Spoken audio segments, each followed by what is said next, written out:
نحمد ونصلي على رسوله الكريم أما بعد فقد قال الله تعالى في القرآن المجيد والفرقان الحميد أعوذ بالله من الشيطان الرجيم بسم الله الرحمن الرحیم۔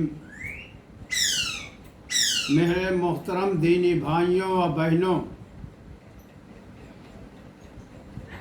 آج آپ کو ہم حقوق اللہ اور حقوق العباد گناہ کے بارے میں بتاتے ہیں۔ حقوق اللہ گناہ وہ ہوتے ہیں جو اللہ سے وابستہ ہیں۔ ہم نے اللہ کی نافرمانی کری، ہم نے نمازیں نہیں پڑھی، ہم شریعت پر نہیں چلے پورے، ہم نے روزے چھوڑ دیے۔ جتنی بھی باتیں غرض اللہ سے وابستہ ہیں وہ سارے گناہ جو ہیں حقوق اللہ کہلاتے ہیں۔ وہ حقوق اللہ گناہ ہیں، اللہ کے گنہگار۔ تو اگر اللہ نہ کرے کسی نے گناہ کرے اتنے، لیکن اللہ فرماتے ہیں کہ اگر سمندر کے جھاگ کے برابر بھی تمہارے گناہ ہوں گے، تم ہم سے تڑپ کر رو کر عاجزی سے توبہ کرو گے، معافی مانگو گے، تو ہم تم کو معاف کر سکتے ہیں، معاف کر سکتے ہیں۔ اتنے گناہ کہ سمندر کے جھاگ کے برابر بھی ہوں۔ لیکن اس کا مطلب یہ نہیں کہ آپ گناہ کریے اور پھر یہ معاف کر سکتے ہیں، قادر ہیں اس چیز پہ۔ یہاں تک کہ حدیثیں کہتی ہیں کہ اگر کوئی غیر مسلمان ہو جاتا ہے، ایمان لے آتا ہے، تو جتنی زندگی اس کی اسلام سے پہلے گزری تھی، اس کے جتنے گناہ ہیں سب اللہ معاف کر دے گا، اس کو تو معاف کر دے گا۔ یوں کہا گیا اب اس کی یہ نئی زندگی، ابھی نیا ایمان میں داخل ہوا ہے، اس کے سارے پچھلے گناہ معاف۔ اگر وہ دین اسلام کو قبول کر لے تو اس کے سارے گناہ معاف۔ ایک گناہ حقوق العباد گناہ کہلاتے ہیں۔ حقوق العباد گناہ، اس کو اللہ میاں نے صاف لفظوں میں کہا ہے کہ یہ گناہ ہم نہیں معاف کریں گے۔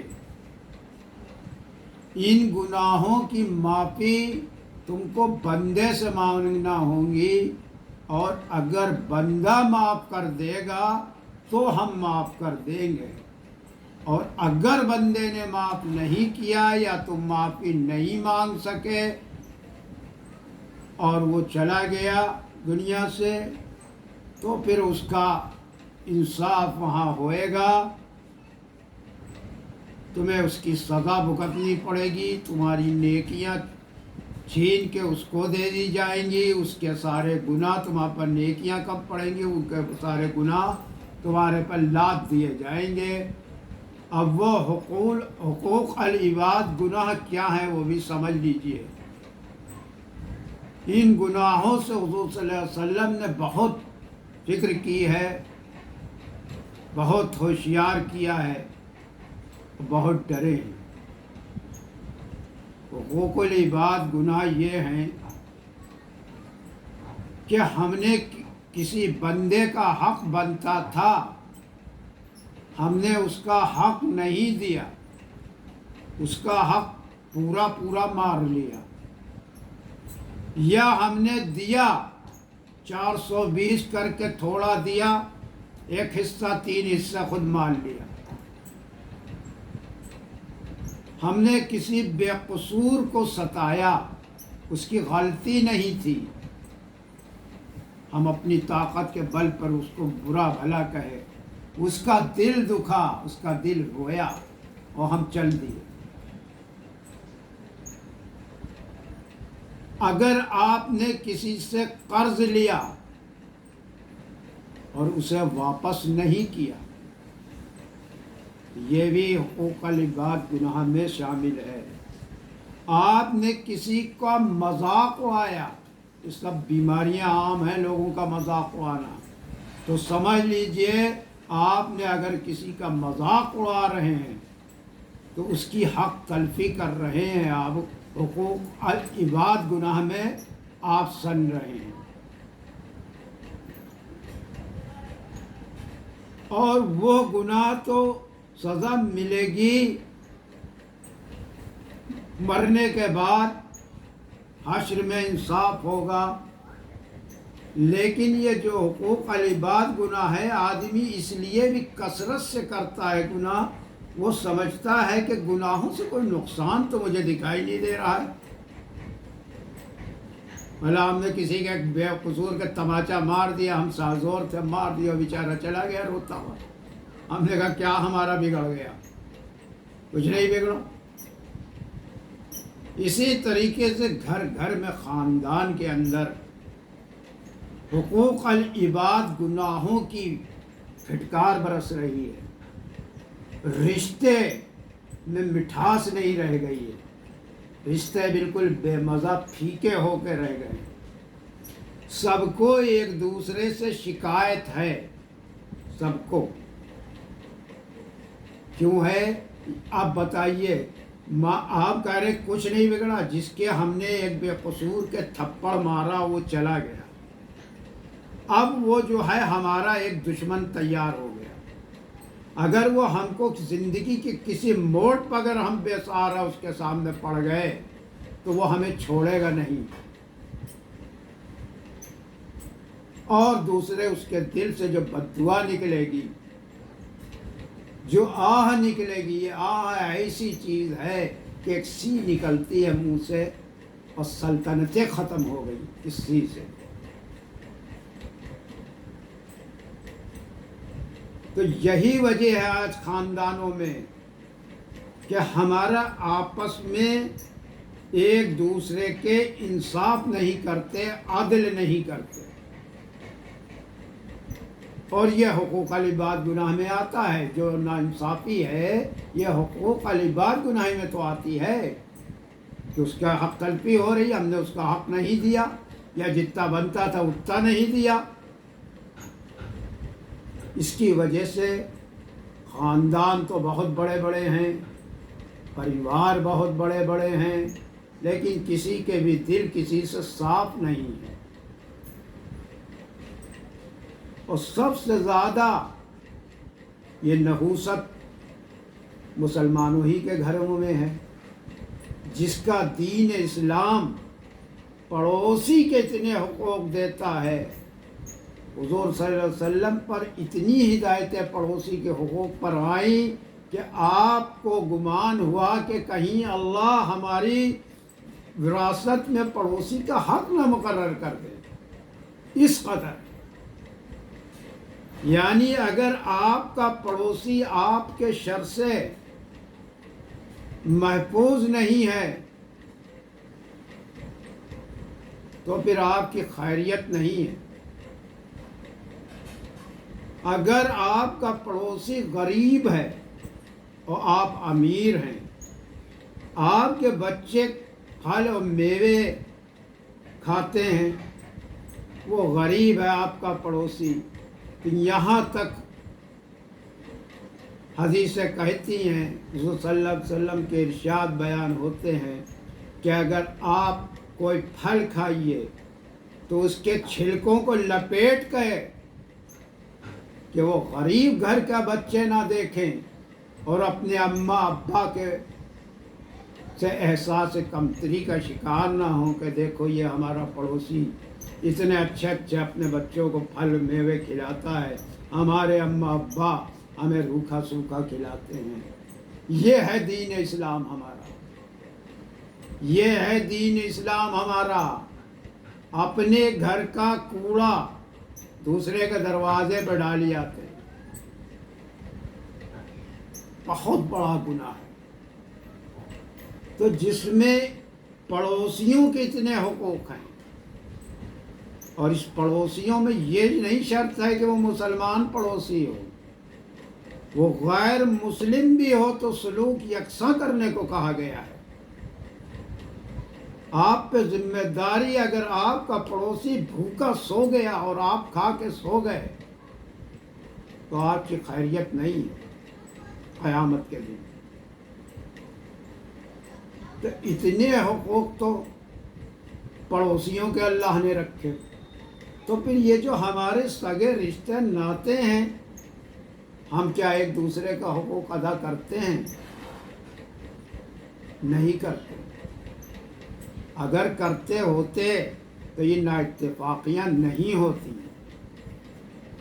یہ من مٹاؤ نہ ہوتا، آپس میں محبتیں ہوتی، تو یہ آپسوں کی محبتیں ختم ہو گئی۔ ہمارے گناہوں کی ہم کہتے میرا بگڑا کیا، ہم اب پورا خاندان ہم سے ملتا نہیں، پریوار ہم سے بولتا نہیں، ہمارے سگے بھائی ہم سے بات نہیں کرتے، اور ہم کہتے ہمارا بگڑا کیا گناہ کر کے۔ خوب بیوقوف بنایا، ساری جائیداد ہم نے مال لی، اس پہ بیٹھ گئے، اور ہم نے کھویا کیا؟ انہیں تو بھائی یہ دکھ رہا ہے کہ ہم نے لاکھوں کروڑوں کے مالک ہم بن گئے۔ کیا یہ رشتے پیسوں سے خرید سکیں گے آپ؟ کیا کوئی مارکیٹ کے اندر محبت بکتی ہے جسے آپ اپنے پیسوں سے خرید لائیں؟ چاپلوسوں کو تو خرید لیں گے آپ پیسوں سے، لیکن کسی کے دل کو نہیں خرید پائیں گے، کہیں نہیں محبت بکتی ہے۔ تو ہم اتنی قیمتی چیزوں کو کھو بیٹھتے ہیں، اور نادانی اور کم عقلی میں سوچتے ہیں گناہوں سے نقصان کیا ہے ہمارا، اس لیے ہم طبیعت سے کرتے رہتے ہیں۔ تو یہاں تو جو ہمارا حشر ہوتا ہی ہے ہوگا، باقی وہاں اس سے زیادہ بھیانک ہوگا۔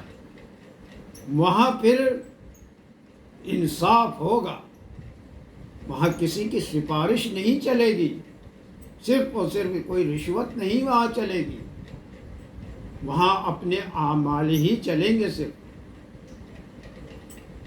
تو ہم بہت کچھ گناہ کر کے کھوتے ہیں۔ کبھی دھیان دیجئے، کیا یہ کم ہے کہ رشتوں سے مٹھاس نکل جائے، سب بھائیوں بہنوں میں باتیں نہ ہوں، آپس میں محبتیں ختم ہو جائیں؟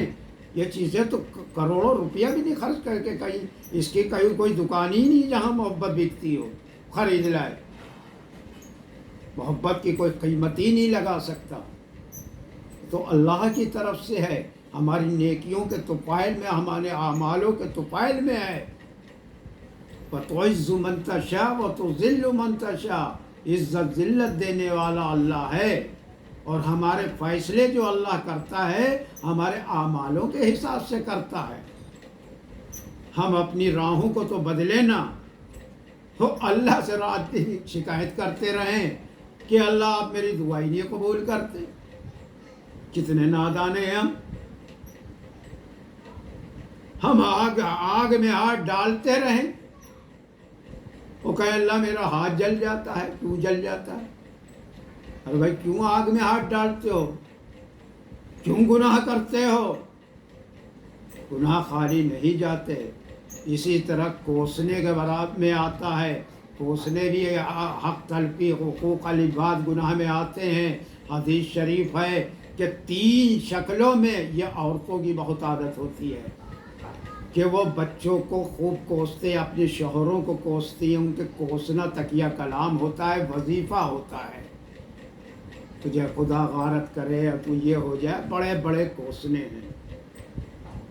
اور اللہ فرماتے ہیں کہ 3 شکلوں میں تمہارے کوسنے پورے ہوتے ہی ہوتے ہیں، رائگاں نہیں جاتے، بیکار نہیں جاتے۔ تم نے جس کو کوسا ہے، اگر وہ تمہارے کوسنے کا مستحق ہے تو اس پہ پڑتے ہیں، نہیں تو پلٹ کے وہ تمہارے ہی اوپر آ کے پڑ جاتے ہیں۔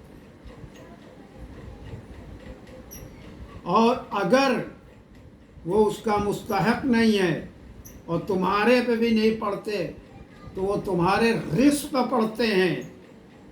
گھر میں جھاڑو پھر جاتی ہے، خوب کمائیاں کاروبار ہیں، لیکن اس کے اندر برکتیں کا نام نشان نہیں ہے، سکون نہیں ہے، زندگیوں میں سکون نہیں ہے، اطمینان نہیں ہے، پریشان ہیں. یہ سب گناہوں کا نتیجہ ہے. تو میرے محترم دینی بھائیوں و بہنوں و سامعین، گناہ مت کریے، گناہوں سے بچیے. اللہ و اللہ کے رسول کی کہیں کوئی بھی بات وزن سے خالی نہیں ہے، غلط نہیں ہے. اگر ہم گناہ کریں گے تو سزا اس دنیا میں بھی ملے گی اور مرنے کے بعد بھی ملے گی. اس لیے اس بھول میں نہ رہیے. آپ کو ہم نے مختصر میں سمجھا دیا کہ ہم اس لیے بھی گناہ کرتے ہیں کہ ہمیں گناہ کے نقصانات نہیں دکھائی دیتے. ہمیں فقیریت گھر میں دکھائی دیتی، جھاڑو پھری دکھائی دیتی، لیکن میرا دھیان نہیں جاتا کہ میرے گناہوں کا نتیجہ ہے. یہ بھی ایک مہر لگ جاتی ہے اللہ کی دل کے اوپر. جب گناہ آدمی کرتا رہتا تو وہ دل کا بالکل تاڑ بن جاتا ہے، سیاہ ہو جاتا ہے دل. پھر وہ گناہ پہ گناہ اس کو لگتا ہی نہیں کہ کوئی گناہ کر رہے ہیں. وآخر دعوانا الحمد للہ رب العالمین.